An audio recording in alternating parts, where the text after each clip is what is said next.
wasn't always just a single shade, a palette full of gray in reverie. And I can burn it brighter than the sun. I have a golden gun inside of me. Don't box me in, don't, or I'll leave. I'd rather be a dreamer, I'd rather be free, I'd rather be a leader, I'd rather be a queen, I'd rather be a singer in a trashy cover band. I'd rather be a closer, I'd rather be clean, I'd rather be a poser in a magazine, I'd rather be pretty much anything else. And if I fall behind,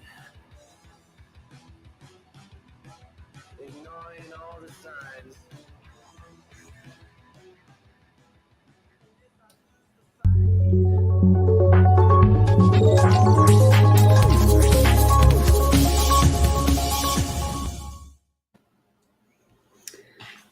Well, hello everyone. I hope everyone's having a good Easter if you celebrate it. If you don't, happy Chocolate Egg Day. And I hope you all had a good time with your family and friends and whatever it is that you did today. Thank you everyone for joining. I do appreciate every single one of you. It's good to see some new names as well.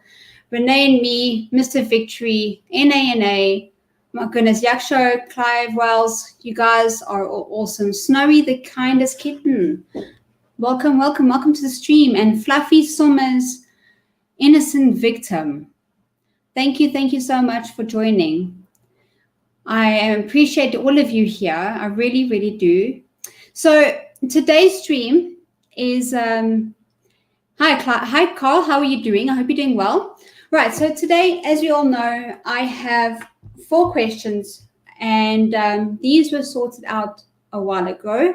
So as you know, I won't remember them by now. So myself and our guest will discuss them, and I just want everyone to know that there are no wrong answers. There are our opinions, and that is that. I don't want people to start attacking each other about their opinions. I will come down hard on you for that. I know that a lot of you respect each other, and for us to attack each other on our opinions is not right. So let's keep it civil and fun as we always do. I haven't had a problem with any of you, so I'm pleased about that. So let me welcome our guest, Hyacsho. How are you doing? Hello, greetings. Very well, and yourself? Thanks for letting me be here today.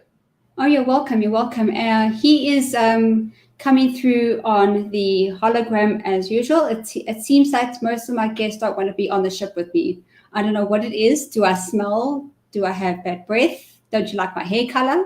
What is it? It's the hair color. It's the hair color. Okay, all right. The pink and blue just doesn't go, does it? With the blonde? No, doesn't work. Okay, all right. I'll see what I could do. I'm not going to promise I'll change it anytime soon. But I'm very glad that you were able to come onto my show. We've had some pretty good conversations, so I'm quite interested to see your opinion on this kind of topic. So this is going to be quite fun and quite interesting. Happy to discuss whatever we're going to discuss. It's going to be very cool. Very exciting. I think it's going to be awesome.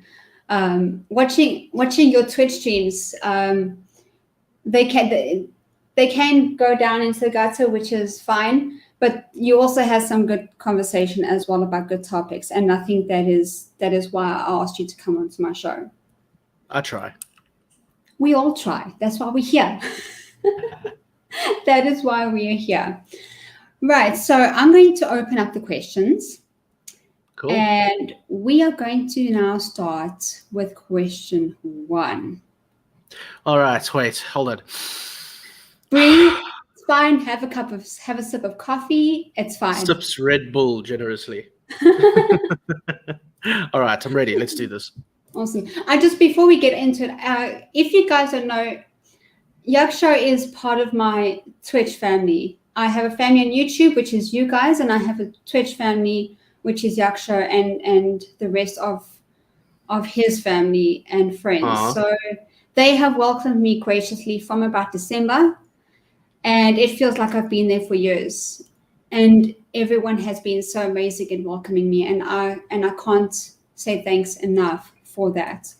So just so everybody knows, who is this guy? Where does he come from? He's participated now and again in the side chats, but this is who he is and this is where he comes from, just so everybody has an idea. All right. Okay, deep breaths. Here we go. Let's do it. Question 1. What in life is truly objective and not subjective? What's in life is truly objective and not subjective? Uh-huh. Well, that's very interesting. I think I'm going to rush into it because I can. Go for it. Well, look, I mean, I think very rarely do we have the opportunity to take many things in life as from an objective point of view.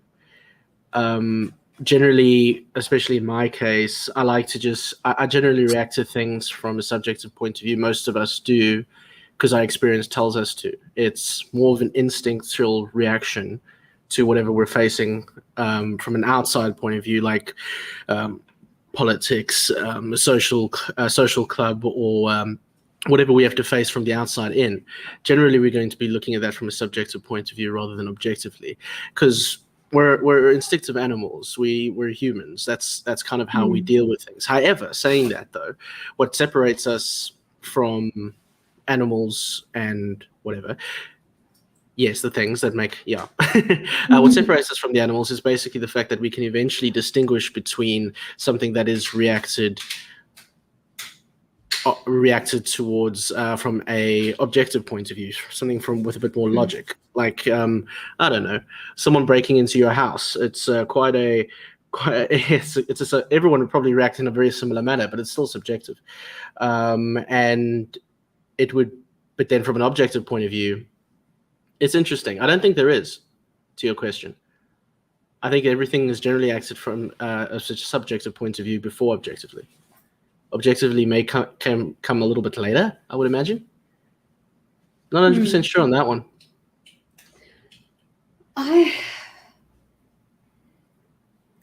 To be honest, I don't have an answer for this one. Yeah.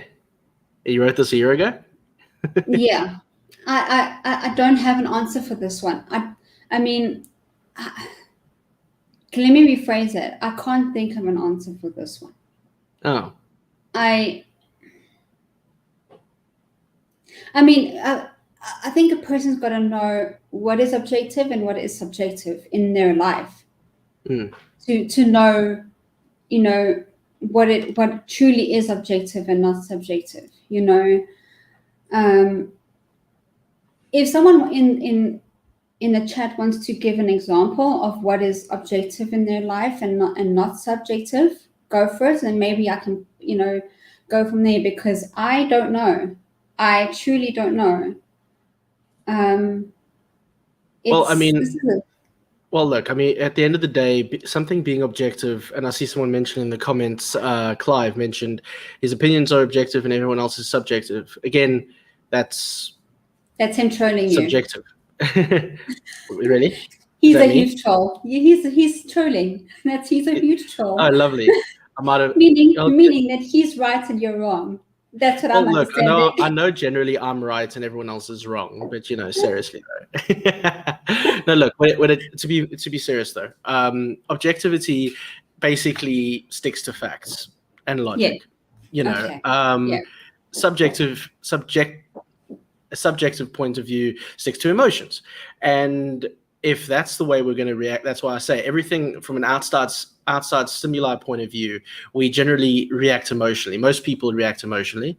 And then only after the fact do we take the time to be objective around things. I don't think anyone can really, on a fly, react objectively. And if they do, that's amazing, and you should teach me that. But at the same time, please turn it off sometimes, because emotions must be felt.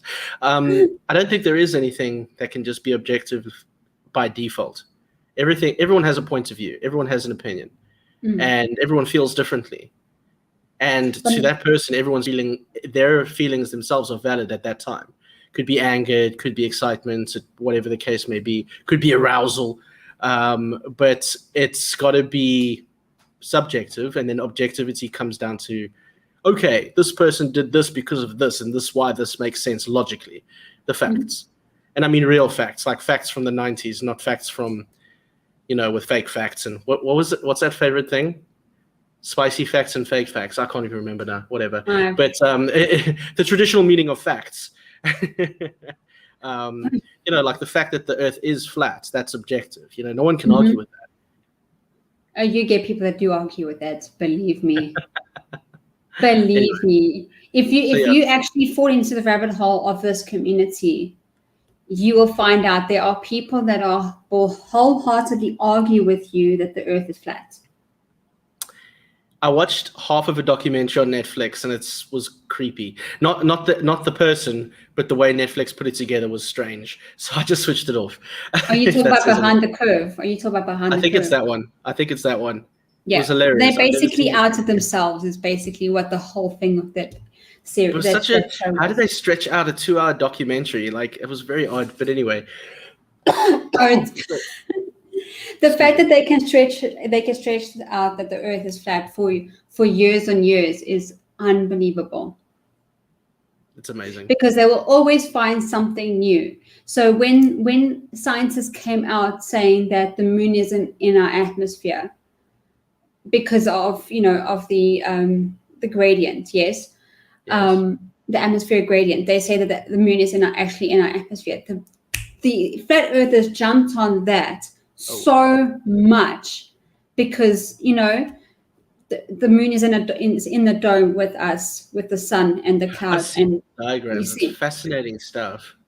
Anyway, we're getting off track here we are. But so I think most things human beings experience is experienced subjectively. Very rarely is it objectively experienced for the first.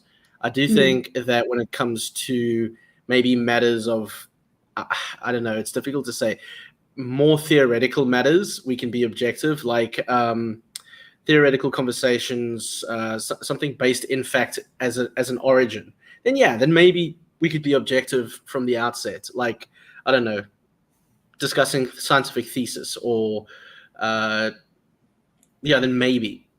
I can't think of anything offhand, though, unless Chat has some ideas, but no, that's where I stand on that, I suppose. Yeah. If I stand anywhere there. Oh, I mean, I can't think of, actually, this one stumped me so much.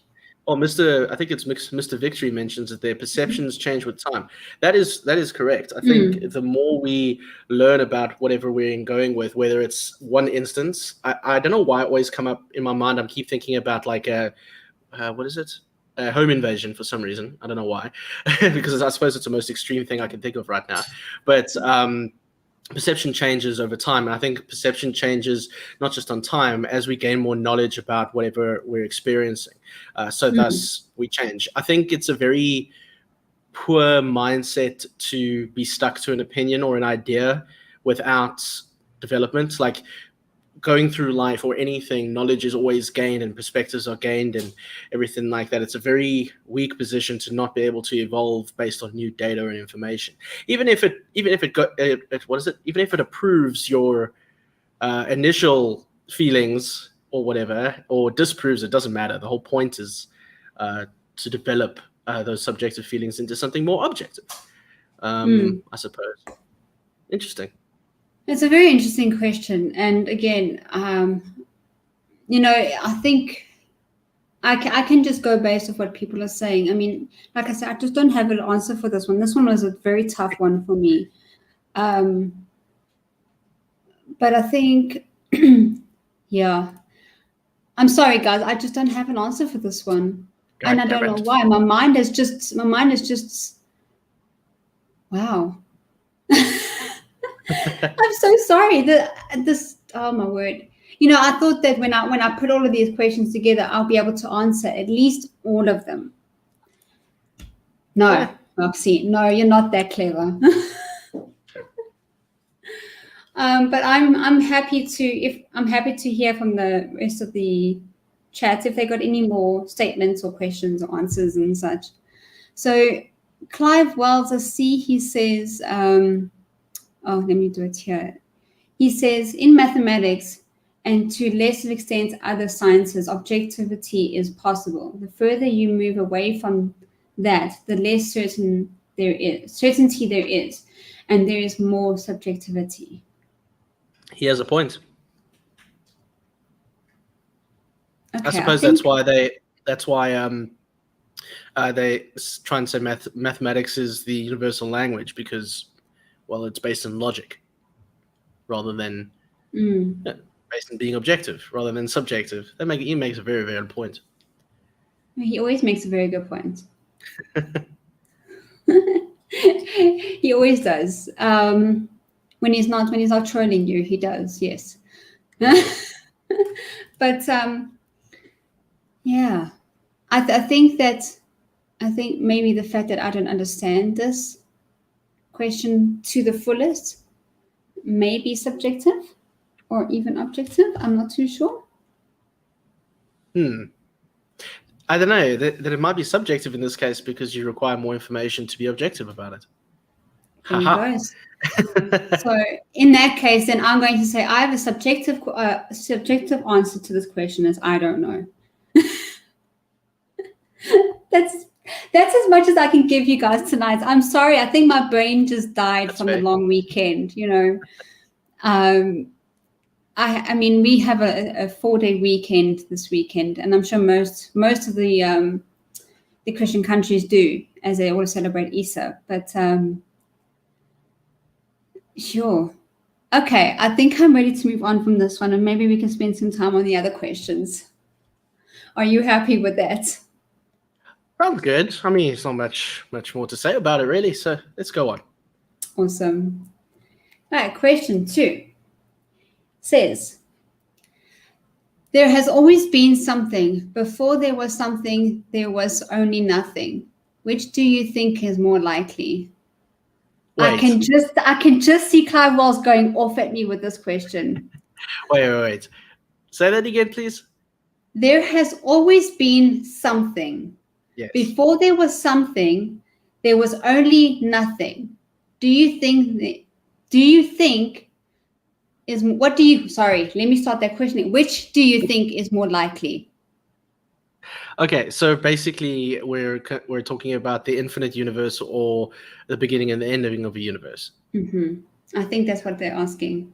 All right, that's very interesting. So let me quickly say that one more time correctly. Question so at least time. Everybody gets it. There has always been something. Before there was something, there was only nothing. Which do you think is more likely?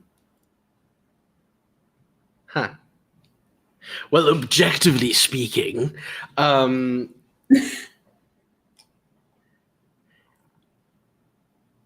think it's more likely that there is a beginning and an end. I think when I have this conversation with myself, it's more there is an infinite beginning and ending of multiple universes coming into existence and being destroyed at the same time. However, if we start thinking about the Big Bang Theory, we need to also consider about the ending of the universe. And I don't really have a good opinion on the way it would end because the big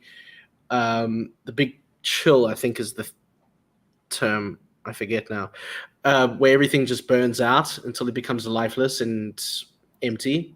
Time is a part of the universe. Well, time and space, yes. So in that way, I don't know if say we were to say if it started with a Big Bang and it ended with a big crunch, for example, then I could see a rationale about an endless series of universes, each of them with their own beginning and ending. But if the idea of a existence before existence, if you want to think of this another way, though, what is the author of? Damn it! I hate the fact that I can never remember his name, but I have an image of him in my head, and I forget this entire notion of thinking. But basically, if we can conceive an existence beyond the initial beyond initial existence. It must then exist by sheer thought. The same way that we can invent gods and deities and perceptions into existence by a matter of thought, like we have in the past and like we do continuously. If there's an infinite multiverse, each one being completely unique and each one existing, L. Ron Hubbard? I don't think so. Each one existing infinitely, then by sheer will of thought, anything then would then exist, and thus there would be an existence before and after existence, merely by us discussing it. Okay, so you just basically went a roundabout way of saying there was always something. Yeah. To Clive's point, you can't bring things into existence by just making them up. Not really. You haven't made them up. They have always existed because of you thinking that they would have always existed in the first place. That's the point I'm trying to make. If there's an infinite amount of multiverses and infinite amounts of universes always constantly being created and recreated, destroyed, thus we can conclude that there would eventually be a universe where whatever I have thought of as existence prior or after would then thus exist. That's the point I'm trying to make. I forget the author's name now. So basically, you're saying that because things have always been there. It's always been in existence. Nothing was ever made up. It's just discovered. Alan Moore. I'm talking about the writer of the Watchmen comic. If you read some of his stuff, it's actually insane, completely insane. But it's fascinating, nevertheless.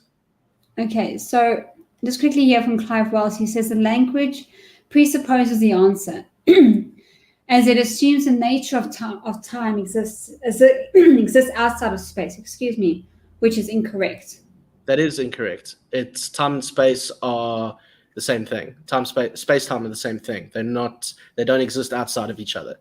No, and that I know. But I'm going to say this simply as there was always something. We're just discovering it. That's fair. If you want to go before the Big Bang, there was something. It wasn't nothing. There was something there for it to expand into what it is today. There was always something. We're just discovering it. Whether it's maths, whether it's science, whether it's astrobiology, whether it's biology, whether it's art, whether it's whatever, we're just discovering it. It's always been there. We're just calling it names and discovering it. Discovering it and calling it names. It's always been there. That's fair. Music has always been there. We just put notes to it. That's an interesting point of view. I think music is fascinating because it gives music so is much... subjective as well, because lots of people call something people will call something else music. So that term music to my ears, to someone like myself, and I know you, music is music to our ears, right? Whereas to Clive, astrophysics is music to his ears. Okay, so it's all subjective. I'm using the word right. It feels like I'm using the word right. And I know Mr. Victory and yourself, art is music to your ears as well. It's always been existing. You're just figuring out what it is. It's always been there. Sure. Sorry, I'll let you finish. I was just going to say, to Clive's point, I'm actually not sure. I don't claim to know any of the theory that I was preaching right there. I don't know what the Hartle-Hawking theory is. And I'm not talking about physics at all. I'm not. You talk about comic physics? I'm literally talking about comic book physics based on a very extremely creative man who came up with his own version for the existence of an endless multiverse, which was more fascinating for me as a remark more than something that I believe in, which, again, it's like believing in a deity. More fascinating to believe in it rather than actually believing in it. I teach all this theory and research it. Cute. It is fascinating to we're going to go right off topic here, but it is quite fascinating how deities were born or came to be in people.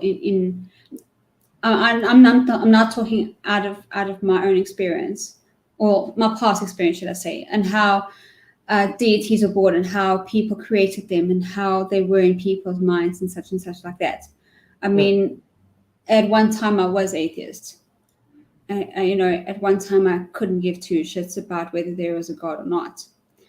I couldn't give two shits about anything outside my bubble of my world. So,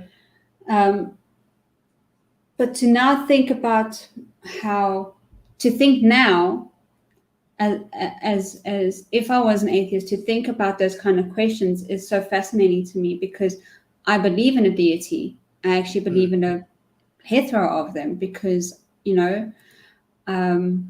because I follow the Greek mythos. So we're going right off topic, but that's fine, whatever. I don't mind that on the show. Fair enough. We're literally talking about the beginning and ending of the universe. I think it's okay to speak about deities. But now I'm going to ask a question. If everything was there, if everything has always been there, okay, and we're just discovering it, weren't gods discovered? Deities discovered? Not necessarily. I mean, it depends on what you believe, I suppose, at the end of the day. As someone like myself, who is more of I am an atheist. For me, it's fascinating to imagine the rationale as to why a deity was created / depending again on your point of view, discovered. So for me, I can see why a deity could be invented, to Carl's point, because it creates meaning for the world and the universe around you. Clive may appreciate that. You could look at it from one point of view, that original spiritual healers were trying, in a very strange way, people trying to look for the meaning of the universe. They discovered it in that way before science existed. Gods were created by mankind. Exactly. I mean, and that's the whole thing. And then when we started to learn more about science and rationalism and understanding all that, then it made more sense. Not that science is a religion, but I don't know if we discovered deities. Again, if you believe in that deity, I suppose that makes sense. But as someone like myself, I think it's more of a creation. But I think that's subjective, isn't it? So yeah, well, that's very interesting. Look, I get what you're saying. I mean, man created gods, so they have something bigger than them. Something to worship, something that can look after them. Because I think at that time it was quite scary to look after yourself, if you think about it, because I mean, they didn't have what we have today. Medicine. Yeah, they try to make sense of the world and the universe around them, and the sun came up, thus it must be this all-powerful entity. There's no other rational explanation for it, and that must be the sun god that we were thinking about the other day, etc., etc. I think it's just a natural progression to want to figure things out as humans. We want to know and figure things out. We want to know the answer to any question that we can come up with. So I suppose deities, for example, is our way of understanding. Did Microraptor just quote Jurassic Park? What a legend. I'm sorry. I just noticed that. Like I saw that come out of nowhere. I saw dinosaurs. I was like, he just quoted Jurassic Park. You could say. Microraptor's awesome. She is really awesome. Lovely. Okay, that's the point I was going to make there. Yeah. So on the question two, yes. Yeah, I'm pretty confident there was something beforehand. No, I don't know how to explain it. I have a quasi theory that's not based in any kind of science at the moment, although I can just cite quotes from the Discovery Channel. Oh my goodness. I think, I think these are so fascinating how, I mean, you have two questions. You have two, you basically have two ways of this question. Something always existing, or there was nothing before something, and most, even with Christians, they know that there was something there because God was there before everything was created. And so there was so I think that's maybe where scientists in Christianity or religion, most religions, agree with each other, saying there was always something there. From the point of creation, however, is where it splits. Some will say the Big Bang. Scientists will say the Big Bang or something of the like, and Christians that do understand or follow science or use it to their advantage to say, yes, when God spoke the words "let there be light," it was a big noise, so therefore the Big Bang. It was a loud noise, or loud bang, or whatever the case is. It was just loud. So, I mean, that's when I was Christian. That's how I thought, at least. When God created stuff, I don't think it was silent. I think it was a big, massive noise. But now, knowing that space is almost a perfect vacuum, or is a perfect vacuum, there cannot be noise. So how can it be, loud? I mean, technically there is noise. You just can't hear it in a vacuum, if I'm not mistaken. Isn't this? Well, I know like there's no way for it to go on. I don't know the technical terms, but neither do I know that Clive will tell us. Yeah, I was just going to say, I'm sure Clive will know. But actually, to your chat's credit, a lot of them have making a point that I'd actually like to. I know, I can't keep up. I'm trying to answer questions and trying to keep up. Early societies did use religion as a form of peace, but it's easily abused. Even today, we can see it. So yes. I do. Clive actually makes a very good quote here. Humans have evolved to seek casual explanations in their environment. Initially, they used the God hypothesis to answer these questions. Now we know better. So it is an interesting thought. Is that and when I used to go to church when I was a kid, and I was brought up in a Methodist household because my dad, and I had far too many questions than my pastor would like to answer, and they used to get irritated with me and put me in the corner because it was just easier. As they do, because etc. And fair enough. But for me, it just didn't really make sense. Like none of it really made sense at all, period. So I had to ask more and more questions, and eventually got me to a point where it just didn't make sense. Thus became an atheist, found my own answers where I was looking. Still learning, and to be fair, I think one of the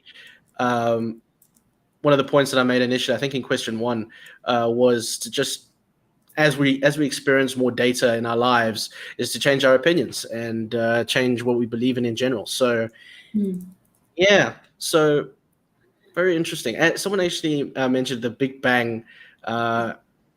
Microraptor was saying not the creation of anything. We just know the start of an expansion event. Too right. It's too cut and dry to just say it was the beginning.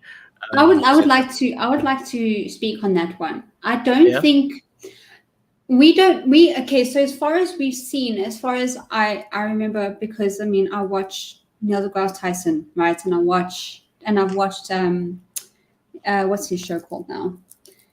Space Odyssey. No, not Space Odyssey. What's it called now? It's now slipped my mind. But anyway, his show that he did that was similar to Carl Sagan, right? Carl Sagan.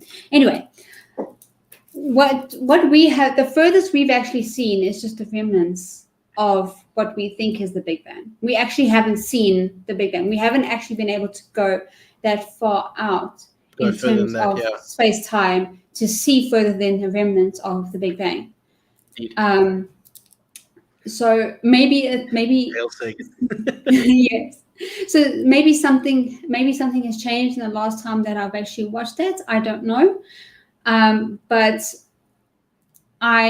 as far as I remember, the furthest we've actually seen is just the remnants, and not actually the Big Bang. It's still a hypothesis, not a theory. It's a hypothesis. We're hypothesizing that there was a Big Bang because something exploded into what we have today. That's me understanding it. I may be wrong, and I'm okay to be wrong. I will be corrected, and I'll be love to be corrected. But as far as I know, we can only see as far as the remnants of the Big Bang. I don't What remember is supposedly the Big Bang. I don't remember the whole thing. I think it was something to do with the background radiation bubble. But that's what we can. That's what our telescopes can see now. It's only the part of the universe that we can see. It's not the entire universe. It's only That's what fair. we can see. So, and then that to me is actually really exciting, but daunting at the same time. At the end of the day, it would be an effort in futility to try and perceive that scope of the universe and what it would mean to us on a little mud ball like ours. Mm-hmm. So pop a beer and relax. Water ball. I think there's more water. Not I think there is more water on this planet than there is mud. Yeah, I suppose. So I just want to quickly catch up with everyone. I just want to welcome just a few people quickly, then we'll carry on. Candy, Microraptor, thank you. Mr. Andret, thank you. Have I missed anyone else? No. So thank you very much for the few that have come in as we've been communicating and chatting and having a good time. Okay, so I see that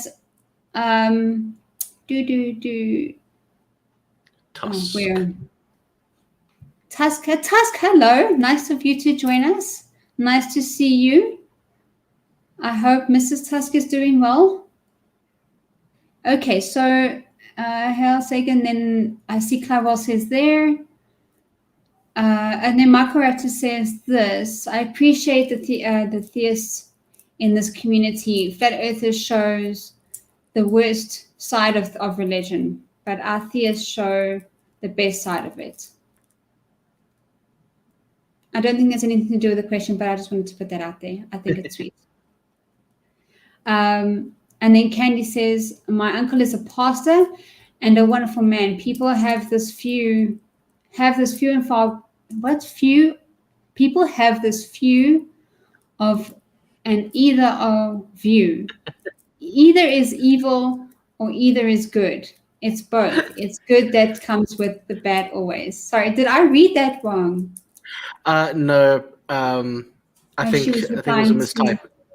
Yeah, she was replying to Carl. Let's see. The Big Bang, just a whisper of something louder. Thanks, Mr. Victory. That's actually quite fun. Where am I? A bit late. No, that's fine, Tusk. That's all good. And Candy, no problem. I'm sorry if I butchered your entire question or your entire statement. I'm sorry. Mr. Andret says, Big Bang and intelligent design. God balls up all the energy and lit the fuse. After that, he said he's an observer outside of the universe. And I am O, and if God needs to be shoehorned in.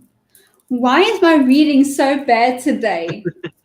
Mr. Andret is probably just mentioning the convergence between the two ideas, isn't it? Okay, between the creationism and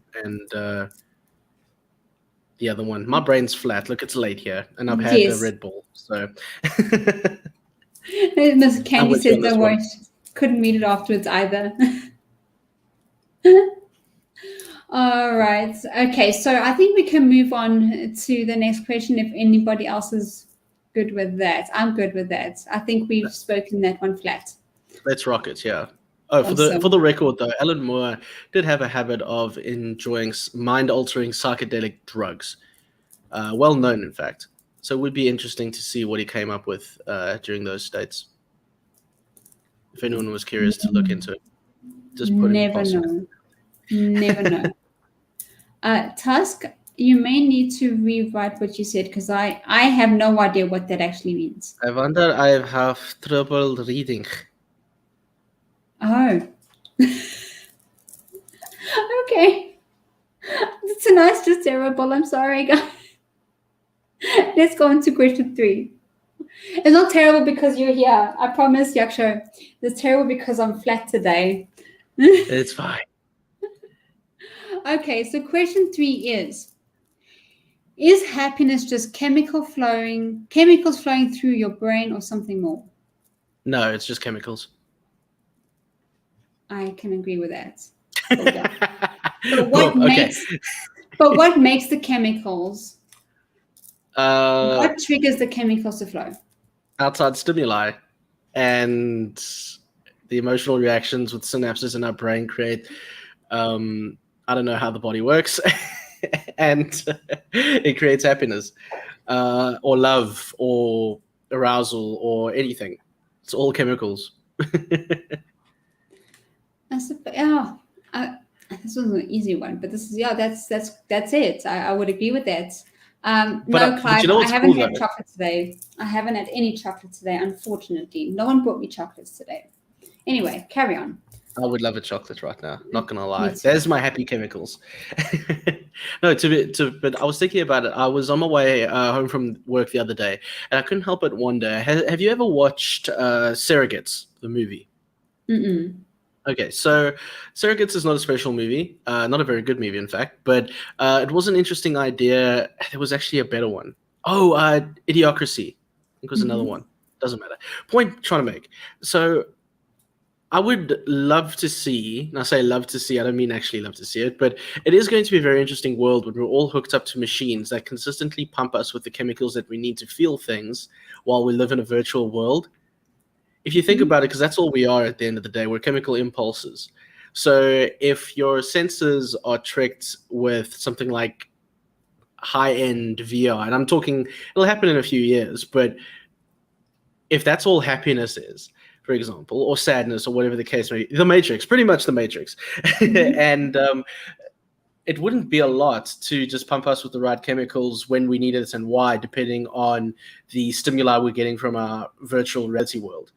I mean, we can people get confused now with VR headsets, but yeah, that was just a passing thought I had now when you're saying is happiness a chemical reaction. I was like, yeah, it pretty much is.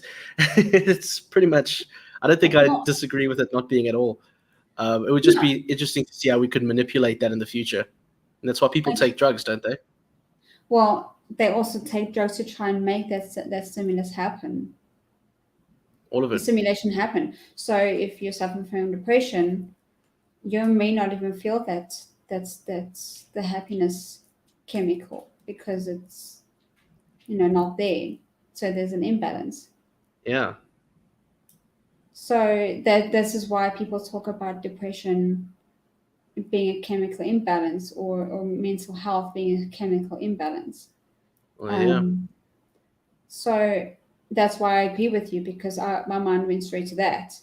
mm, It being a chemical imbalance and people will take stuff to because either life is not giving them the stimulation that they need or they're so numb that they need something else to give you that stimulation, to give them that stimulation. indeed. I think to Tusk's point there, that's just dropped in there. It's not so much happiness can be artificially created through the use of drugs. I mean, it can be, but I don't think.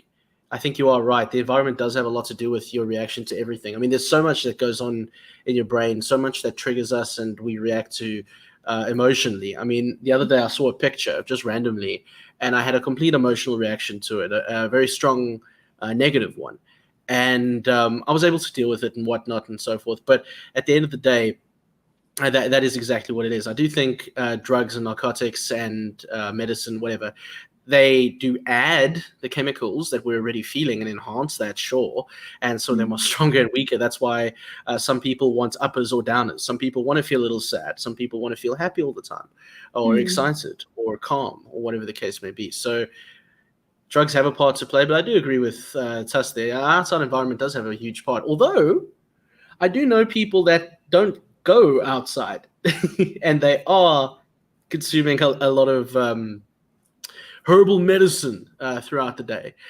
So, I mean, it is all part of that, isn't it? Yeah, Interesting. no, look, I mean, like people that don't go outside, what do to get that stimulation, or that happy stimulation. They obviously do things within their home that makes them happy, whether it be cleaning, whether it be, taking something that helps them, or, and this is where addictions happen. You can't, nothing in your environment is fulfilling anything anymore. So, and you find this one thing that does, so you become addicted to it, whether it be drugs, whether it be alcohol, whether it be sex, whether it be gaming, whether it be, let's take a simple example then. Your morning coffee. Yes. There you go. I can go without it. I can go without it, yes. I just choose not the to. thing is, 99% of the world's population won't. Okay, I am obviously generalizing quite strongly there, but a lot of the time, people need their morning drug to get up and feel good, even if it's just the habit of taking their morning brown coffee. Brown drug, the brown watery substance of awesomeness that I need to take every day. But that's essentially, that's an upper, and a lot of people require that to function in their morning. They don't technically require it, but they need it. Do you know what I mean?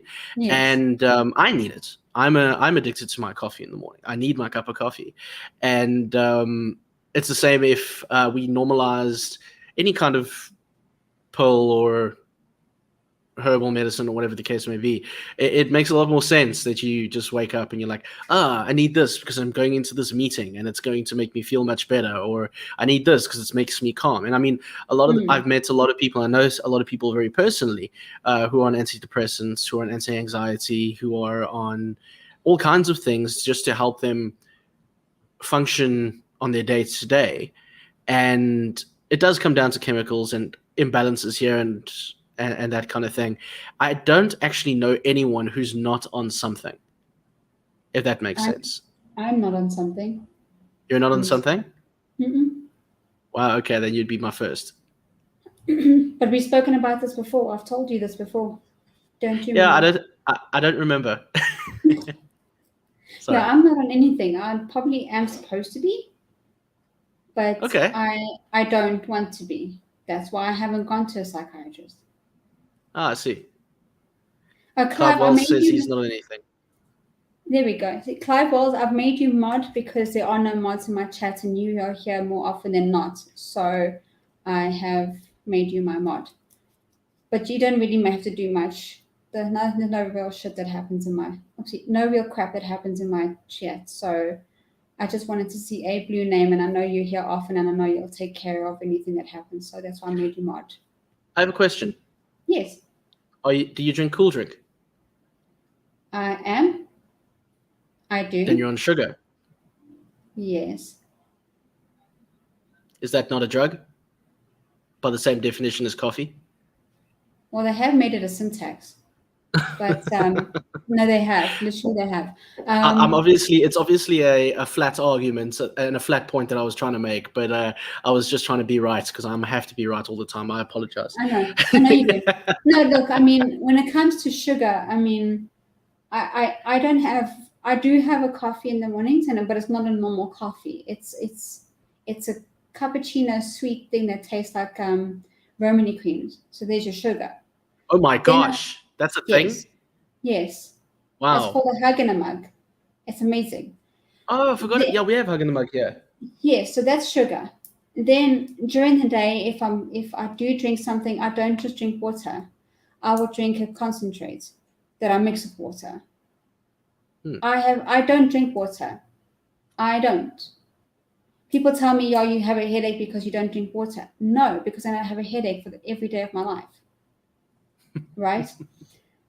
Then when I get home, it's something fizzy, so it's sugar. So maybe I am addicted to sugar, but I just don't need it all the time. The point I was trying to make with, you can't see my air quotes, but what I was going to say is that being on something, in inverted commas, I don't mean necessarily like things that we'd need to get a prescription for over the counter. I'm merely mentioning that we all need a fix. Yes. To make ourselves feel better about anything, whether it's sugar, whether it's coffee. And again, this is not really an argument. It's more just me just commenting, is that I need my caffeine, I need my coffee. Also, I love my sugar, which is probably why I look the way I do. But you know what I mean? Like, everyone Yes. has their thing that they need. You need a little bit of something in your coffee. Something, that sounds horrible. You need a bit more extra sugar in your coffee, or whatever the case may be. I know a friend, he needs to, my cousin, she needs a chocolate snack at a certain time of the day, and that comes down to habits and all that kind of thing. I'm merely mentioning that I think we all have that fix. Oh, Clive has power now. Yeah, he does, and I'm a bit worried about that. I gave the biggest troll in my chat power. I shouldn't have done This that. is fascinating. I got popcorn. But I'm watching him closely. I can take it away anytime. But I agree with, it's been said, I can read it here now, that, everything outside our brain. Hang on, no, let me start that again. The things that we take, the things that we do, the things that we take for that happiness is all artificial. And I, if I'm, understanding that right, it's artificial. It's only lasts for a little while. So this is why people find stuff that makes them happy for a longer period of time. So you and I, gaming, because we can game for hours on end, it's that happiness that lasts for hours on end. And it will last a little bit longer after we finish gaming, because we still got the adrenaline rush from whatever we were playing. Well, funny you should mention gaming. So myself and my partner were talking about this the other night, because we had a friend that was saying, he went to this ward and there was this guy that he was addicted to gaming and that kind of thing. And I didn't mention to him at first that there was a problem with what he was just saying. So I don't, and again, this is my point of view. It's subjective based on brief objectivity, et cetera, blah, blah, blah. But it's not, if you look at the psychological effects of gaming, it's not so much that you're addicted to gaming. It's that you're addicted to the stimuli that the game gives you. So if you look at Doom, for example, one of my favorite games, Doom gives you what you lack in a psychological sense, which in that case would be the power fantasy. Okay, Doom makes you literally feel like the most powerful thing on 2 planets. Okay, that is the point. Okay, and that can be highly addictive to a lot of people, specifically young men. And then you have another game, for example, Stardew Valley, another game that I really enjoy. Look at those 2 extremes, yeah? Stardew Valley, another game I really enjoy, because a lot of that can give you peace and freedom, things that you may lack in your daily life. I know Minecraft, for example, my first year in Dubai, I jumped into Minecraft for hours on end because it gave me what I lacked at the time, which was to go outside and enjoy the green fields and whatever the case may be, and see animals and things like that. Insane, but the psychological requirement is what is the addiction to a specific game. The gentleman I'm mentioning in my previous statement was addicted to Football Manager, I think. I forget now. Something to that effect. And that whole thing was because he craved control. He craved organization and control. And he became addicted to that kind of control, but the reward of that control. And that's where the addiction came in. So mentioning the addiction, sorry, I know we're going off on a tangent here, but that whole thing about addiction and chemicals and things like that, the chemicals that are reacting in your brain because of the gaming addiction is what you lacked. And I think coffee, for example, or whatever is going to be your stimuli. It's what you crave. It's what you lack. And then when you get it, then you want to keep having it. That's why people have addiction to games, for example. Sorry, that's my 5 cents for what it's worth on the gaming addiction. Well, I mean, for me, then I suppose I'm addicted to organization, because, I mean, you can see in the stream itself, you can see my other screen and what it looks like. Yeah. You can see 4 windows. So you can see where my questions are. You can see my script. You can see OBS, and you can see my Discord, right? Yeah. That's how it looks like every single show. Every single show, right?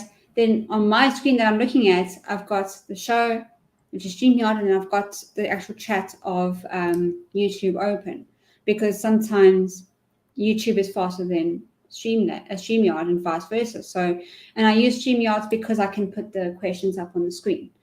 So I crave organization. This is why I play The Sims, because I can organize people's homes to how I want it. I can play their lives. I can organize their lives. I play the tenants because I can also decorate the house, and I can control their, that they're living in one of my houses and they're paying rent on time, kind of thing. Then I play house flipper. I'm organizing a house and selling it. I'm making sure it's perfect. So, I mean, I agree with you. I'm not a psychologist, but I'm no I psychologist. But I just think I enjoy organization. I just enjoy organization, because if I'm not organized, oh hell, I am one flimsy person. I become so, yes, I'm very anal, but I just become so flustered and so not know what the hell to do. I actually have to take a step back, breathe, and this is why I have a list of things I need to do before the show. And I try and be organized in half an hour before the show. So half an hour before the show, I'm just sitting here waiting for my guest to get on, just to make sure that everything is sorted. I'm exactly the same. Before my stream, Sorry. I agree. I'm exactly the same. In fact, the whole reason why I resigned from my most recent job is because of the lack of structure process. And it's taken me a long time to actually accept the fact that I do crave structure, not from a controlling point of view, but just from a structure point of view. I need to know where everything slots in and where everything works together. And I saw, a really good comment in the chat was from Tusk. How mosh pits at a heavy metal gig satisfies the need for conflict and tribal unity. I completely get that. That, because isn't that the truth? Like, a lot of the time why I enjoy going to music festivals, when we did, was because there was such a sense of safety, security, and belonging. Like you were part of your own tribe, as it were. And it's fascinating when you start digging a little bit deeper into that. As to why we do things. And I think, like, your preference in games and my preference in games, and a lot of people, it's what they look like. It's also why, think of it this way, it's why role-playing games, why RPGs are so popular. We're not satisfied with the self that we see in the mirror in the morning that goes to the cubicle. So we escape to a world where we're the best and we're the hero and we're praised for our successes. That is the simplest approach to why gaming can be addictive, but the psychological needs from gaming. But it can also be beneficial. Like, I feel amazing when I've spent a few hours on either Doom or Minecraft, because they satisfy that psychological need. The most important bit is trying to find balance between that and real life, so to not to obviously not become addicted to it. That's the truth of it. But then there are obviously underlying concerns and problems with the person that they need to then deal with that is not part of the game. If you have a lack of power, then there's healthier ways to. Gaming is more of the plaster, the bandage, not the remedy, not the full remedy, if that makes sense. Well, I mean, don't get me wrong. I don't mind chaos. If you look, I mean, I still play, first-person shooters. So I'm now playing Unreal. I was playing. I'm going to move on to a new game now. I was playing Unreal Tournament on my Twitch stream. Yeah. The chaos that ensues there is unbelievable. It's a relief. To a point where I actually got bored because there was no chaos, right? Because you're waiting for because when you're playing Last Man Standing, you're in a big arena, you got to find the person, so it gets boring because you got to run around finding the person. That's why I don't like battle royales. And you're running around finding this person, they're running around finding you. So it's just fascinating, eh? I don't mind chaos. I mean, if you look at my hard drive, only what I use all the time is organized. What I don't use all the time is fucking chaos. Because I just can't bring myself to get into that mode to fix it and make it not chaos. Or not chaotic, So I'm learning to turn off my perfectionism. I'm learning to turn off my anti-chaos. No need to turn off my OCD because it's ruining my life, to be honest. It's Well, making me, it's just pushing me into doing things that are not important instead of things that are important. So I have to turn it off to get myself away from shit that's not important to do stuff that is, especially at work. well, like we were mentioning earlier, all things in balance is best as we can get. Sorry, Clive is trying to troll me into fighting him on Doom. I won't do it. I won't do it, Clive. Won't do it. Oh my goodness, Clive. Oh, you're the Nice. man, I swear. No, he's awesome. He's really, really Yeah. awesome. Very groovy. Anyway, right, sorry. shall we Way move off on to topic the on next that question. It's all good. Shall we move on to the next question? Let's do it. Awesome. The next question is, why are humans so susceptible to magical thinking? Really? That's the question?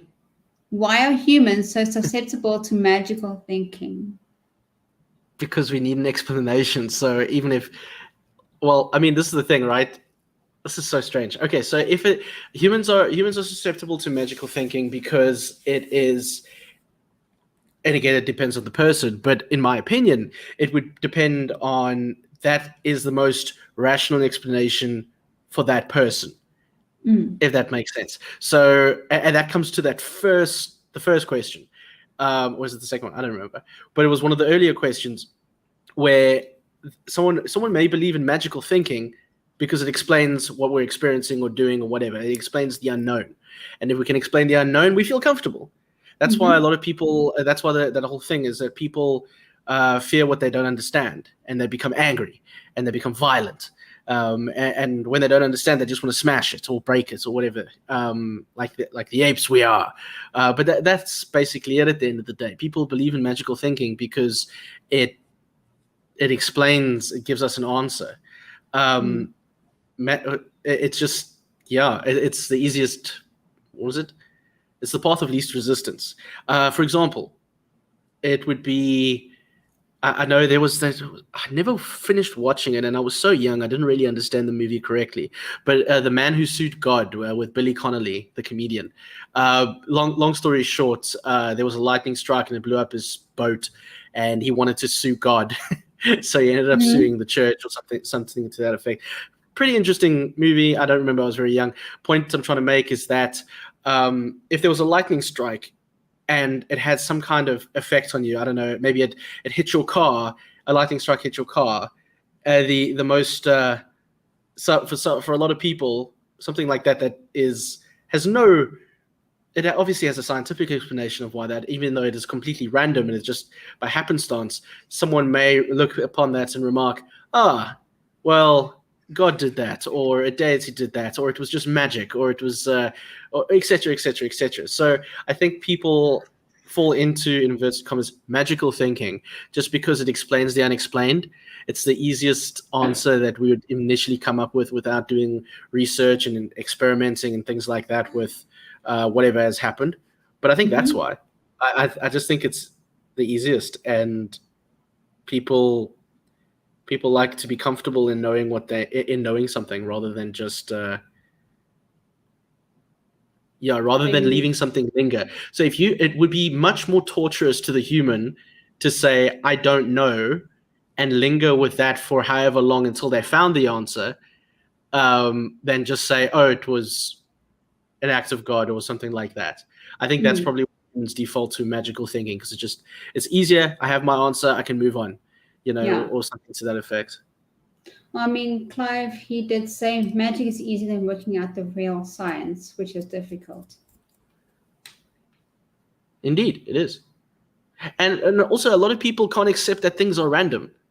Like, unfortunately, shit happens sometimes. Yeah, Well, and I think a lot of people are stuck in that way where it's just like, how could this have happened to me? It's just like people don't want to hear shit happens. Oh, sorry, I'm not supposed to swear. No, it's okay. It's fine. Well, I mean, coming from someone who believes in magic, I can understand why people, go to it and say, "Oh, this is what it is." But with things that have happened to me in my life, Mm. you know, they would say science can't explain it. And that's Yes. fine, because we're maybe not there yet to explain it. So maybe that's why it is still magic. You know, for instance, a situation, something that happened to me was, let me see if I can, without going too personal with this. I'm trying to think how to make this sound not crazy, but it's however I'm going to say it is going to sound crazy nonetheless. You know those bowls that that they used to like dong on. They call it a singing. They call it singing a bowls. singing bowl. Yes. Yeah. So I had a friend that used that with me, and for some reason it only vibrated or made a noise on my left side rather than my right side. Nothing on my right side, but it only made a noise when she moved it from my right and it got to my left and it only started making a noise. Now, for me, that's magic. Only magic can explain that. Mm. Science can't explain that, right? So people can say that's magic, or that's just in your head, or you were just hearing things, you know? I can tell you I was not hearing things because myself and her were hearing it. And there was her boyfriend in the room as well. He was hearing it. He was freaking flabbergasted by the situation that he was seeing in front of him. Mm. The bowl only made a noise on my left side where my heart is, which to me is so fascinating. And it would fascinate a lot of people. You go ahead, sound crazy. We're all friends here. No, that's fair. I mean, even though I was brought up in a Methodist household, my mom was a practicing Wiccan. So I knew she taught me a lot of her practices and things like that as well as, so I had a very interesting upbringing and a cause of a lot of fights between my parents. So, you know, when people talk about magic and what they experience, it's always interesting for me to hear it out. Even if I disagree, it doesn't matter. Yes. In this case, I think I know Clive was a little heavy-handed with his point, but he does make a point that I agree with. You know, physics and magic don't really coalesce because it's not physics.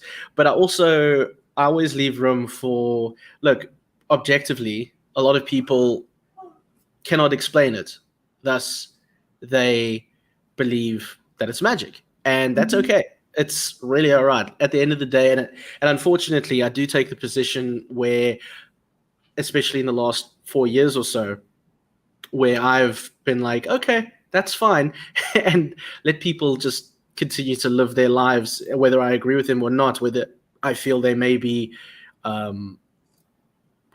what is it, that happy in their ignorance or happy in their blissful ignorance or whatever the case may be. Not to say that you're ignorant at all, Roxy, to be fair, not at all. It's just generally it would just be a case of, oh, okay, that's fine, and then continue on, because sometimes it's good for people just to believe what they want to believe, you know, and as long as they're not hurting anybody, it really doesn't matter.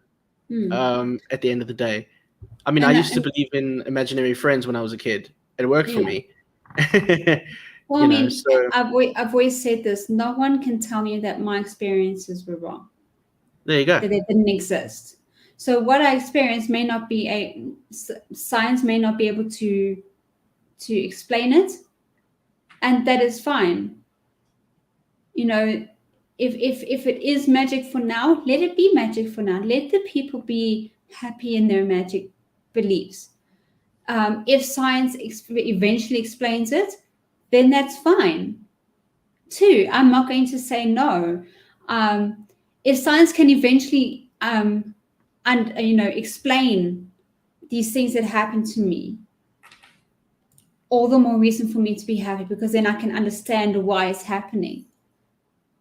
I mean, magically, I understood why it's happening, and I'm not going to go into why because it's personal. It's a personal thing that happened to me. But after, if I could say this, after I did a cleansing ritual, after that sound, I did a cleansing ritual, and she did the bowl again, and there was no sound. So my experiences are my own. No one, again, can tell me that what I experienced was wrong, and it doesn't exist, and it's all in my head. But to that point, it's I mean, I see Clive's mention of magic, just because if that's who said it now. What is the gentleman's name? He's very popular on Discovery Channel now. Was it Clive or was it Carl? No. Sorry, no one in the chat. I forget. The scientist. He had his own thing. I forget now. Neil deGrasse Tyson? Or no, someone else. Not Neil deGrasse Tyson, not Carl Sagan. I think it was Neil deGrasse Tyson. There you go. Thank you. My brain is fried. I don't know if it was him that said it or he was quoting somebody else, but science doesn't need you to believe in it to be correct, for example, or fact, which is great. But neither does magic. I'm sorry? But neither does magic. Well, if no one believed in magic, magic wouldn't exist. If no one believed in science, physics, it wouldn't exist either. No, if physics exists without us needing to believe in it. Well, so does for me, so does magic. No, but that's okay. That's where I was getting to. So, in terms of magic, though, magic is more for me. If someone, to Clive's point, when he says it's not a legitimate answer, when someone says it's not a legitimate answer, that's a little unfair, because to a person experiencing that, it is legitimate, and that's okay. It doesn't need to.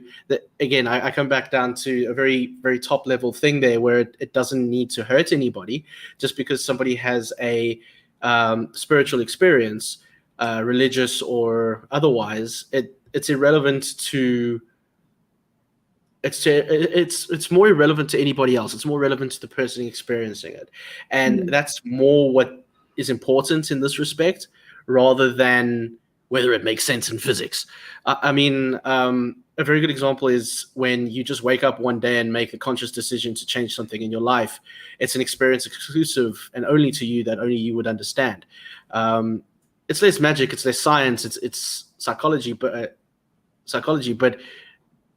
in that context, it matters to you whether it makes sense in physics or not. It doesn't matter. That's you see where I'm coming with that. I don't know if I'm making any sense at all in this case, but yeah, I don't think it matters. Like if you're having a good. Basically, what you're saying is, if it's true for you, it's for you. In this case, yes. Okay. I just think that this one is very okay. I'm going to use this. It's a very subjective question, and magic is a very subjective thing to experience, because not everyone is going to experience it, because not everyone is open-minded to it. Tusk makes a good point. I'll get you Tusk now. Sorry. No. It's all good. It's all good. I mean, there are people that have had, say, for instance, I come to you and I'll ask you to pick out a tarot card, anyone from the deck, right? You're going to just pick a card, right? Not knowing that when I read that card to you, it may just hit you say something about you in your life. It's happened to me many times with lots of people when I give them a card, or when I hand them the deck to take a card from. You know, a lot of people say, oh, I got the death card, or I got the Joker card. And, you know, there's a misunderstanding of what those cards actually mean. But I had someone take a card and I read to him what the card meant. And he said, that's me. That's my life. So in essence, the card that he picked up was, couldn't see it, you can't feel it unless you actually know it, was actually calling him. You know, I know this now I'm going to the realms of absolute ludicrousy for everyone here. I sound really ridiculous and I sound like I'm crazy. Ridiculous! But I'm not. This is what has happened to me. These are my experiences with magic. And this is why I believe in magic. Because it has worked for me. It has happened to me. And until you experience it for yourself and you are able to explain it properly without, without any outside influences, it will stay magic. And I don't understand what the problem is with magic, why there is such a problem with magic. It's the same approach, I suppose, that people would take to most organized religions or beliefs in general that isn't based in science. But magic isn't a part of an organized religion. It's something No. that's there. It's just another word for miracles, So the point I'm trying to make is that anything that is not science is thus to be uncredible, questioned. You know what I mean? It has no tangible thing. In that case, I think maybe that's why there's a stigma towards it in general. I know, like, for example, with my mom, obviously being a Wiccan herself, and then because of that, but then you obviously get the local Christian groups who didn't appreciate the fact that she just believed in something different. Which is a horrible thing that, we know all about that stuff, where I don't know why people feel that they can force other people to believe something they don't believe just because reasons. It's different. Yeah, it's just because it's different. I suppose when we bring science into it, science exists regardless of belief in that respect. And I think maybe that's why there's always that engagement or that negative engagement between those two. I think, Microraptor actually mentions magic often seems to mean outside of science, but nothing can be outside of science as anything can be studied. So I think actually Microraptor sums it up very, very well there. Sorry, I didn't mean to read your chat, but that's, I think, No. The chat is there for you to read too. There you go. I wanted to quickly go back to Tusk. He said, just because it's only in your head doesn't mean it's not real. Any more than me loving my partner isn't real because you can't see it. Real doesn't have to mean physical or tangible. That's beautiful, actually, because a lot of people think that love is magic. What's love got to do? Sorry. If you want to see him sing more, he's on his Twitch channel. He'll sing more for you. No, I won't.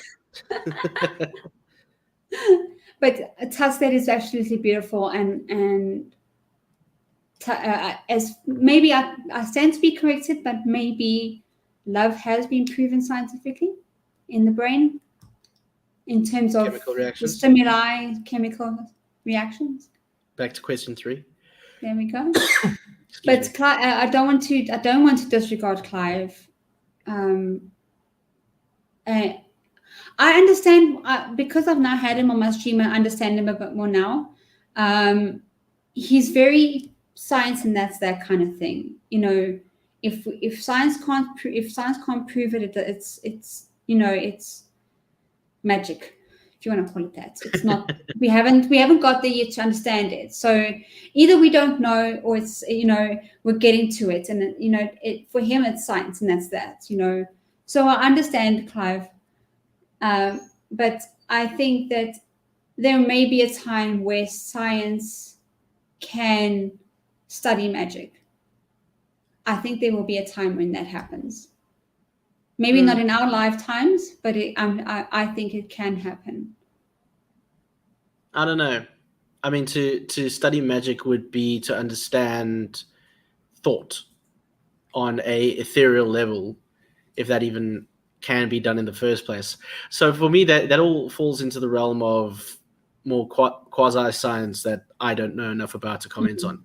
But it would be interesting, though, mind you. I mean, I'm a geek, so I'd love to see a universe where we could use magic scientifically, just because it would be cool. Well, I mean, Clive also says you do not need supernatural or magic to understand the universe we live in. Adding it just muddies the waters and puts us into a less enlightened view of the world. I'm going to agree and disagree with you. Here's my reasons why. I agree with you because the universe is beautiful, and the way things have laid out in the universe is absolutely mind-blowing. It's amazing. And every time I see a picture in one of my games or someone else's games about that has a galaxy or something part of the universe, I always comment and say how beautiful the background looks, or how beautiful does the universe in the game look. I'll always comment on that because I think the universe is the most beautiful. The reason why I also disagree that it doesn't muddy the water is because the fact that magic is part of it for me. I'm not saying that magic created the universe. No, the universe was created by chaos, and how we did it, I don't care.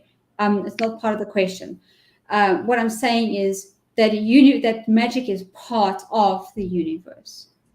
It's a thing that happens in the universe. That's how I see it. So I agree, and I can disagree with you. Excuse me. What was the question again? Why are humans so susceptible to magical thinking? Well, yeah, I think we've covered that quite thoroughly at this point. I think we have. That's why I'm just going through the chat what they say, because I love my chat. You have a lovely chat, by the way. May I just say, you guys are really clued up there with enough humor to keep it light. It's lovely.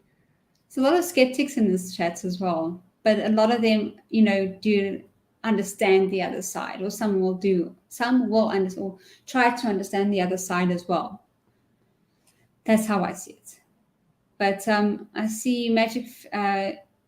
Love feels magical, and perhaps we shouldn't try to compartmentalize it. Maybe that's what magic is as well. We shouldn't try to compartmentalize it.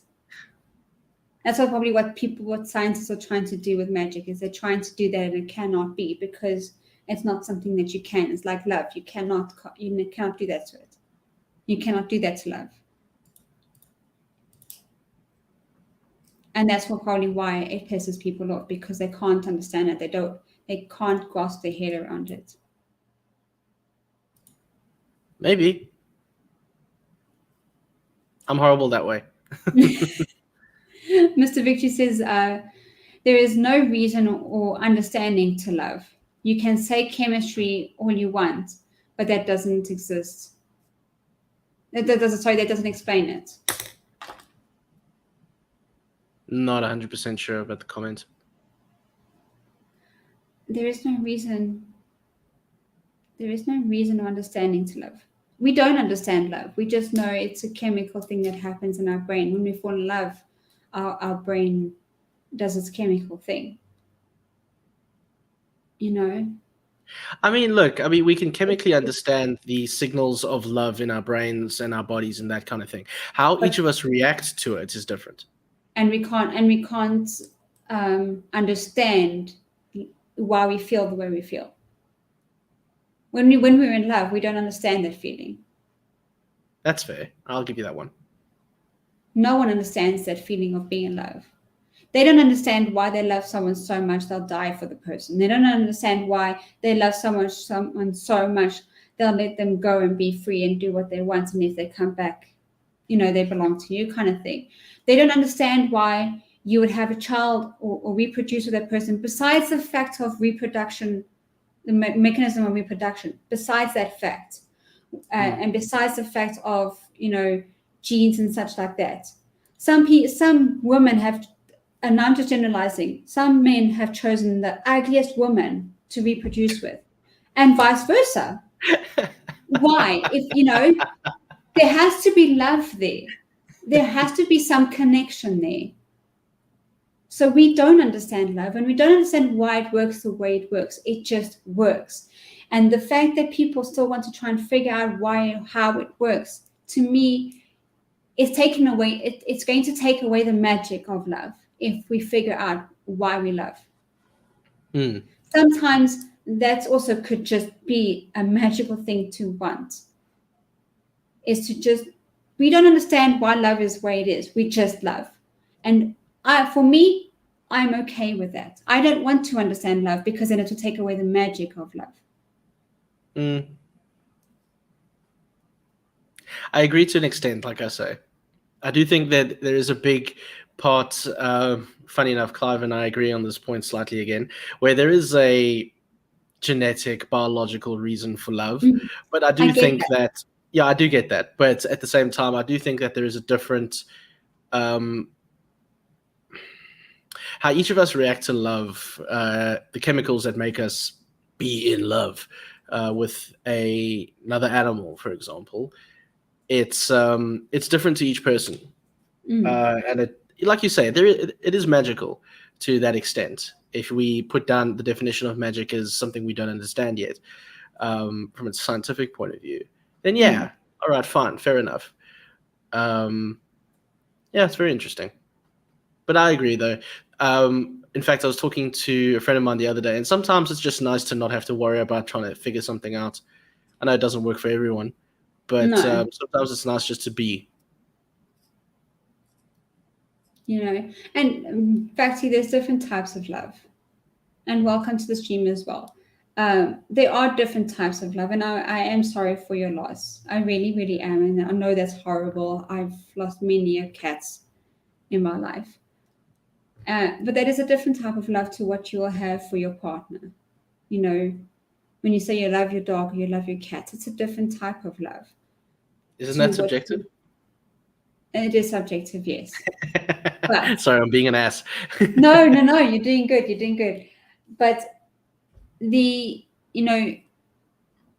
and people don't understand why we love animals either.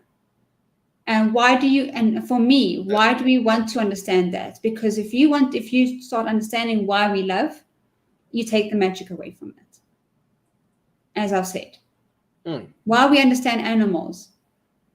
I mean, people, it's not just cats and dogs. It's mongoose. It's a freaking koala bear. It's a spider. It's a this. It's a, why do you love it? And to find out why we love things is taking away the whole magic of it. Actually, Candy beat me to that point. I don't know if it was just the Greeks, but I know the ancient Romans as well, because my professor, Dr. Dean Jackson, used to talk about how... Oh, yes, of course you do. He used to remark how English is very limiting in the way we express ourselves, because we have one word for love, and it's love. But then other languages and Asian languages have several words for different kinds of love and why that matters and that kind of thing. So yeah, definitely different kinds of love for different things. For example, I really love chocolate. So do I. Okay, I don't want to get too much into this because this could take another 4 hours to speak about. Fair enough. But what about the abuse victims returning to the abuser because of love? Now, wow. I'm no psychologist. Throw that in there, are you? I just want to quickly touch on. I don't want to talk about it too much, but I just want to touch on it. I've been in abusive relationships and I've returned to them. The only reason why I returned to them is because I felt I would never find love again. So I thought that if I stayed there, they would change. 1, 2, that what they're doing is love, because I didn't know anything better. And 3, I was stupid and blind. But that goes in with number 2. A victim that returns to his or her abuser doesn't understand what love really is, or if they'll find love again. That is why they keep going back. Until they leave, they don't know what love really is, or what it feels like to be loved. Shame, that's now, a heavy one. Yes, that's why I just want to touch on it. I don't want to meddle on it. I don't want to stick on it for too long, because it is a personal question to me. It's not to me. It is a general question, but I just felt because I have been in that situation, I just wanted to answer the question for Candy. All right. So we can move on from that, because I don't want to dwell on that too much, because it is quite a hectic topic. I think we've spoken about this to an extreme now with all 4 questions. Do you have anything that you would like to say based on what your experience was today on any of the questions? If there's anything that you would like to add to any of the 4 questions that you've had today? Well, no, nothing really to add. I think at the end of the day, I think if anything, it's just been nice to just talk outside of my general comfort zone, or at least my current comfort zone, which has been nice for a bit. It's to remind me. It's a nice reminder that I still always have an ongoing want to learn and grow more. Clive has been very effective at reminding me of that, so thank you, Clive. But also, just in general, it's nice to discuss topics that I haven't given thought of in a while. Mm-hmm. So yeah, no, I have no extra comments, nothing to add there, but just accept thanks. Okay, so I have one question for you. Yes. Pizza, pineapple or no? No, never. That would be blasphemy. Okay, so half the chat will like you, half of them won't. I accept this. This is fine. I don't need more friends. I have enough. Okay. I am for the opinion of pizza, pineapple on pizza. Oh, damn it. We can't hang out anymore now. I just was going based on our love for gaming. I mean, isn't it enough? Look, to be fair though, the whole pineapple it's hilarious. I love it. Honestly, I'm the worst person ever online because I just say and do things purely to get rises out of people. I might even agree with them, but I'll just say the opposite just to churn something in their chest. Oh no, I've enjoyed this conversation, and to get you onto my show instead of me being on yours all the time. Well, not in your show, but in your side chat. This has been entertaining. This has been exciting, and even though our past our past has crossed paths. Before we were in the same schools. We've lived in the same town, but we only really, really, really crossed paths come December. Was December? I think so.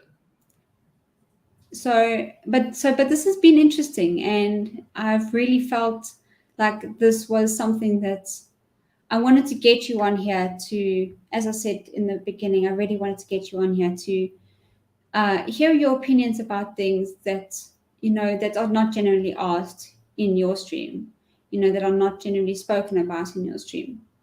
And well, thank you so much answers for having me. You're welcome. And I really feel that we have covered quite a bit, and I really feel that we've had really good conversation. And as I said to all of my guests, the door is always open for you to come back on anytime. Yeah, I think it'd be nice every so often just to have some riveting conversation. As long as I can keep arguing with Clive from time to time to keep things interesting, I think we'll be okay. Well, if in the meantime, you're more than welcome to come and argue with him on the side chat. No, I'm tired now. But I would like to send a shout out to your chat. They've been really good sports, and thanks for putting up with my voice this entire time. So thank you very much, Roxy's chat. Really appreciate it. You're another different accent, so they like it. Oh, For lovely. some reason, they like South African accents. No one thinks that I'm a South African. They all think I'm some mix between a Brit and an Australian. It's fascinating. Carl, please tell me that you recognize he was South African. I'm sure you could pick it up. Really. Because Carl's also South African. He is wonderful. He is. Everyone else is British in America, and maybe somewhere in Europe. That's where I've personally loved my British and American audience. They're wonderful people. Mm-hmm. So interesting. See, anyway, there we go. Carl did pick it up. Lovely. So your voice is fine. And even my corrector said your voice is fine. Grand. Anyway, so let's finish this up. So guys, Hyacsho is on Twitch, he's on Twitter, he is on Instagram, and he's on YouTube. All of his links are in the description as well. And Stream Elements has kindly been spamming my chat every now and again with his Twitch and YouTube and his Twitter. Anything happening on your YouTube? I know you just posted a video today. Oh, shame. Thanks for mentioning on your it. YouTube. Yes, I was finishing up a quasi let's play on BioShock 1, but I am currently producing my first Doom 2016 series, which is a bit more essay-like. Mm-hmm. I'm still new to it, I'll be honest with you, so it's probably going to have some teething issues, but very excited to produce that, and that'll drop next week. It's very exciting. Yeah. All right, so I know that you have quite a few quite a bit going on. So I know that you've also just updated your Twitch schedule as well. So Mondays, Wednesdays, Fridays. Indeed. Yeah, so Mondays we generally, at the moment I'll be playing Doom on Mondays, Doom 2016 and Doom Eternal. On Wednesdays, I'm calling it Wild Wednesdays. Basically anything really goes, but at the moment it's probably going to be some Minecraft. And then Fridays is Coffee with Hyacsho, where it's chat, art, that kind of thing, a bit of illustration, a bit of tomfoolery and swearing, etc., etc., etc. So Facty asks, how do you pronounce your name?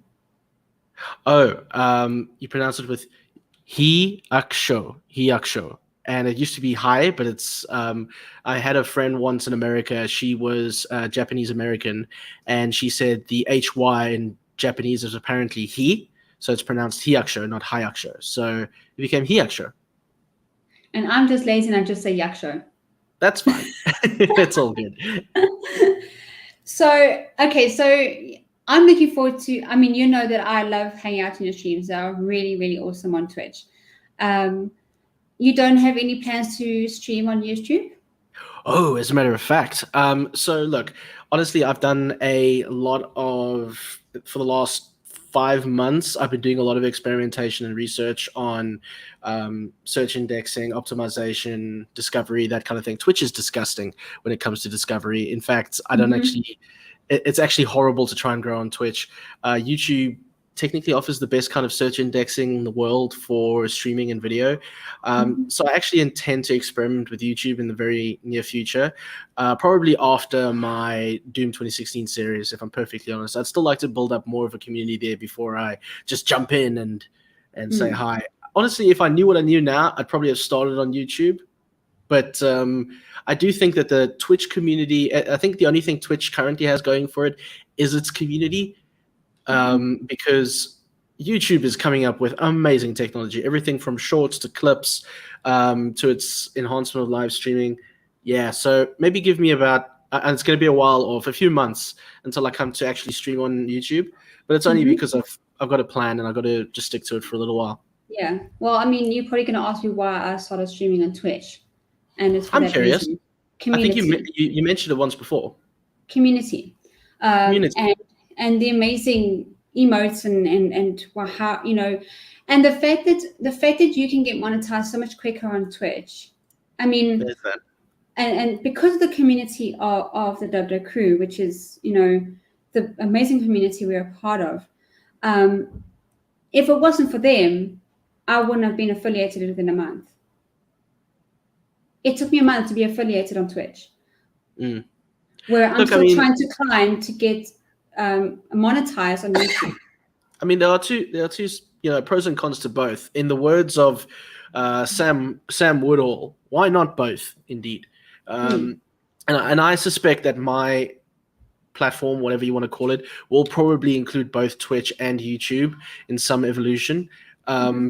I take advice of another streamer, a friend of mine, quite successful these days. He doesn't seem successful to himself, but my damn.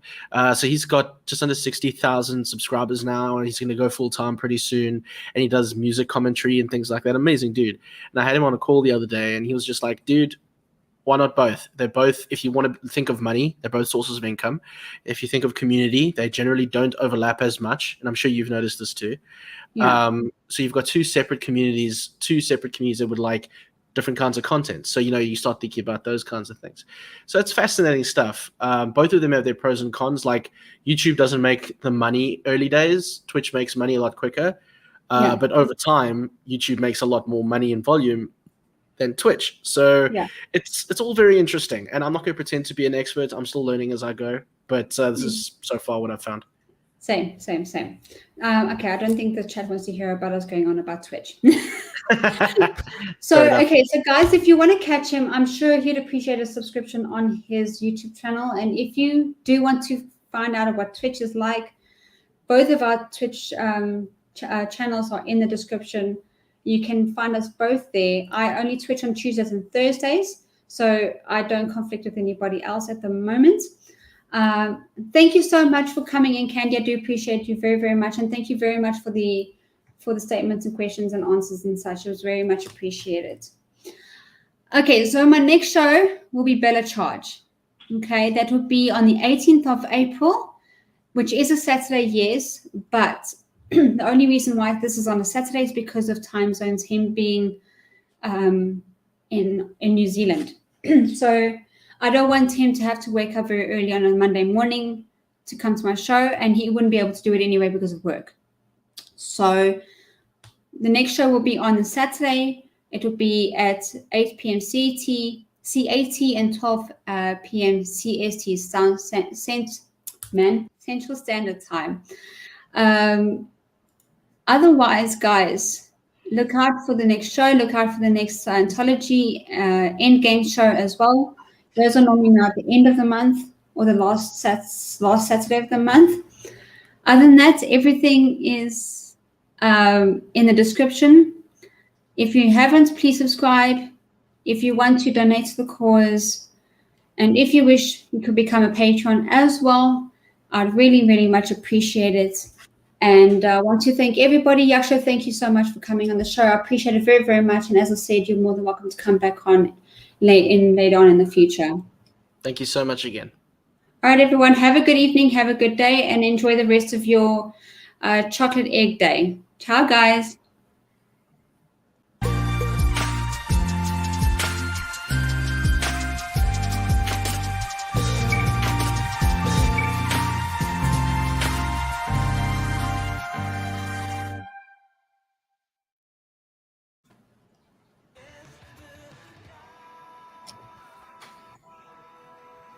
Testing.